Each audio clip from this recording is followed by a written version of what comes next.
Since the middle of the 2010s, whenever a new game is announced and one of its character designs goes viral, it is immediately deemed a waifu by the gaming community. And when that happens, a family chorus begins. This is problematic. This is harmful. This is irresponsible. This needs to be fixed. We are told, very seriously, that we are not really looking at just pixels or drawings, but instead that we are looking at a moral issue, one that causes a fundamental and deep problem within our society. On the surface level, this is all absurd. I mean, we are talking about fictional characters, right? Just pixels arranged on a screen. But the intensity of these arguments tells us something very important. None of this has ever really been about the characters themselves. In fact, it is about control, and especially about ideology. It is about a group of people who have decided that entertainment must no longer exist for enjoyment, escapism, or even imagination, but instead, it must exist to propagate their personal political agendas. But first things first, what is a waifu? And what does it represent? Basically, a waifu is a fictional female character from anime, manga, or video games, to whom a person is attracted to and regarded as their ideal romantic partner, as their waifu, which originated from the Japanese pronunciation of the English word wife. There is also the equivalent word for male characters called husbandos, but the truth is that they never really been the target of political activists, so I'll keep focusing only on the waifus in this video. The fact is that it is very easy to mock the word waifu, but in the end, it simply refers to a character someone feels attached to or finds aesthetically appealing. Human beings have always done this. We have always had our favorite heroes, favorite archetypes, and favorite fictional ideals. Games and anime in general are not driven by realism. They are built on exaggeration and fantasy. A waifu is the perfect representation of this impulse, the desire to step into a world that is not this one, escapism. And escapism is not a flaw. It is one of the oldest and most fundamental purposes of storytelling. People do not tell stories only to explain the world we live in. They also tell stories to escape it for a while. For most of gaming history, criticism followed a simple criteria. Is it fun? What are the core gameplay mechanics? Who are these characters and what is their purpose? Does it bring any innovation to the genre? But in the early 2010s, something changed. That was when a particular mindset, one that sees all media primarily as a political instrument, was imported wholesale into gaming culture. It was also around this time that terms like the male gaze entered everyday online discourse in gaming spaces. The concept itself comes from older academic film theory, but it was in the early 2010s that it became mainstream in gaming discussions, largely through the work of people like Anita Sarkeesian and her Troops vs. Women in video game series. But to be precise and fair, she did not invent these ideas. What she did was popularize them in a very aggressive and, unfortunately, successful way.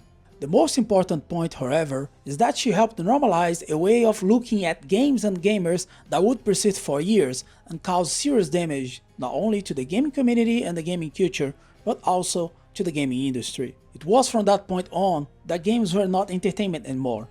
They were ideological instruments to be managed. As instruments, developers had to adapt games to fit these political agendas, these ideologies.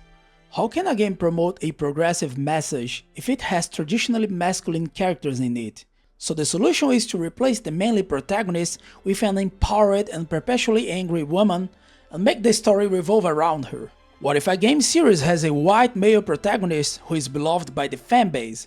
Simple, get rid of him in the sequel. What if the motion capture actress for a female character looks too beautiful? Then her in-game appearance must be altered until the character looks like a real empowered woman. Suddenly, we began to see female characters who had always looked good, attractive, and worn sexy outfits start to become increasingly less attractive, while their outfits were drastically changed to cover almost, if not all, of their skin. The clearest example that comes to my mind is Scarlet from the Mortal Kombat series. She used to look like this in Mortal Kombat 9, a game released in 2011. And then she started looking like this in Mortal Kombat 11, released in 2019, almost a decade later. What makes this even more absurd is that it does not even make sense within the game's own setting. Scarlet needs to absorb blood from her opponents as fuel for her blood-based magic. She gains strength and heals by absorbing blood, either by drinking it or through her skin. Within the logic of the character and the world, she needs to wear revealing outfits in combat. Clearly, this was a decision driven by ideological reasons,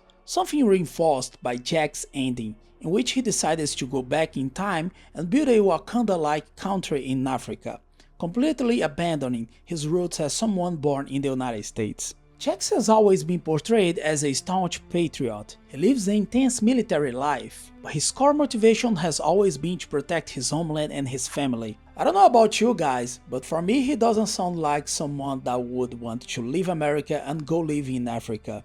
Not to mention Shao Kahn, a genocidal tyrant using one of Donald Trump's most famous lines for his presidential campaign. Let us make Outworld great again!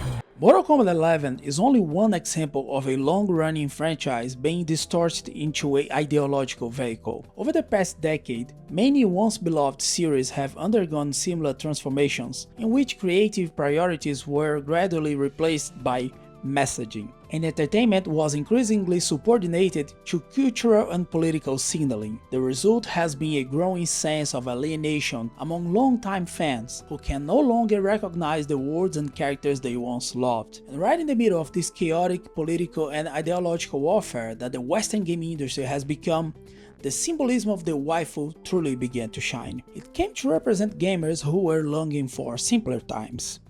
When gaming meant living through memorable characters and stories. When gaming meant community, friendship, and fun. It almost feels like a seal of approval, a quality mark that says non-political or free of ideology. A guarantee that none of the previously mentioned examples of agenda pushing will take place in this game. It is not only about appealing to gooners. It is about delivering a quality product that offers escapism in the form of entertainment. Just seeing that a game will feature waifus makes many gamers feel confident that it is going to be a good game, one made for entertainment and not for indoctrination. It makes people more willing to buy it. But it's not in the gaming culture that we can see the power that waifus have in our culture nowadays. Pathways, a psyops in form of a game made by UK government aimed to teach people, especially kids, that the immigrants currently in England are actually good people, and that British people who are against mass migration and want bad actors to be deported are terrible people. This is represented in the game by the character Amelia, a girl who thinks England should belong to the English and wants migrants to be deported. The thing is, for some reason they decided to make her a cute girl that stands with you until the end if you support her. In a matter of hours, Amelia became an internet waifu, celebrated as a kind of a new national symbol of England, and hundreds if not thousands of memes featuring her started showing up everywhere. It escalated so quickly and so much that the UK government itself decided to simply remove the game from their official website. Unfortunately for them, that only caused a Streisand effect for Amelia, making her go even more viral. That's right guys. A waifu had the power to completely jeopardize an entire psyop operation made by a government of a first world country against its own people. This game would still be up and running if they had not decided to turn the villain of their story into a waifu-like figure, which is a perfect showcase of how completely out of touch these people are. They don't know their own citizens. More than anything else, waifus are a symbol of resistance. Resistance against indoctrination. Resistance against people who think they can dictate what we can and cannot like. Resistance against authoritarianism. And that's a wrap. I believe this trend of waifus being celebrated in modern culture will not go away anytime soon, and I'm glad for that. And I say this as someone who never had a waifu in his life before. I usually prefer playing big badass manly dudes whenever I have the chance. This is my kind of character, you know, this is just my kind of stereotype I like in video games. But of course that doesn't stop me from recognizing the importance that waifus have in the current era of gaming and entertainment. So thanks, waifus. Thanks for fighting alongside the gaming community and somehow making the gaming industry better. By the way, this is the kind of video I want to make moving forward with this channel. I want to focus on more stuff that I actually enjoy talking about than just spamming videos. So things are going to be different from now on. If you like this content, consider becoming a monthly member through my Buy Me a Coffee page and encourage me to keep putting out more videos like this.